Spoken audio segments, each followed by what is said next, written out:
Well, I would rate the Modi government to have performed very well for very important reasons.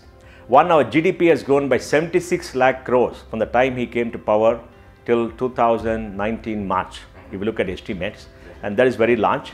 The inflation during this period has been only 4.5%. The last UPA government grew the GDP by 56 lakh crores at market value, and the average inflation was 10%. So GDP has been higher, inflation has been lower. That means our savings have been protected. If I put money into a bank deposits and earn 7%, and inflation is 4.5%, I earn 2.5%. Yes. If I put money into a bank deposit, I get 8.5%. Inflation 9%, I lose my money. So in the UPA 2 era, all of us lost our money. Savings are lost. The middle class has been devastated. The poorer class have been devastated. So on top of it, the economic performance has been very good. Second, the Modi government has spent much more on infrastructure than the previous two UPA governments. What they have spent in the 5 years that they've been there, I think is almost equal to what the UPA has spent over the last 10 years. We have seen many more roads, many more bridges, the Northeast has developed, the railways infrastructure has gone up very largely. I think the railways are spending something like about 6.5–7 lakh crores for the last 5 years, and they've been rejuvenated. There are no unmanned railway lines anymore, because railway crossings anymore, and we have seen the airports work at peak capacity. Airport traffic has grown in double digits for the last 5 years.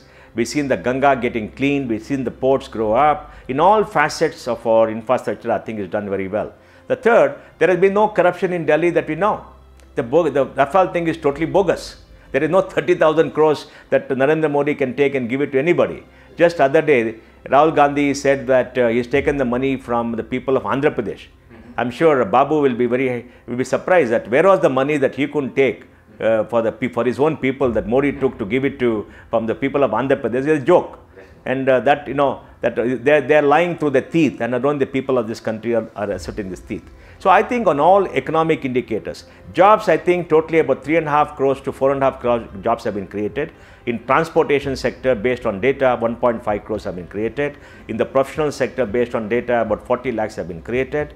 And in the EPFO data and the ESI, another about 1.5–2 crores jobs have been created.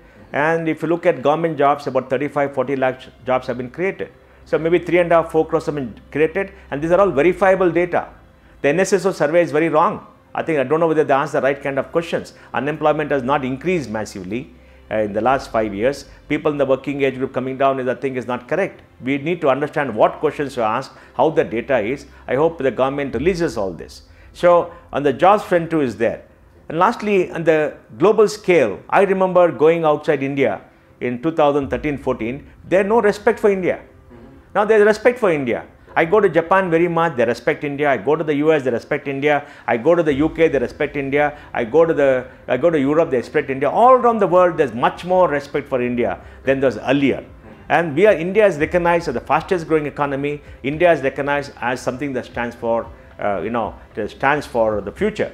So I think respect for India all over has improved. So I think the very good work has been done in the last 5 years.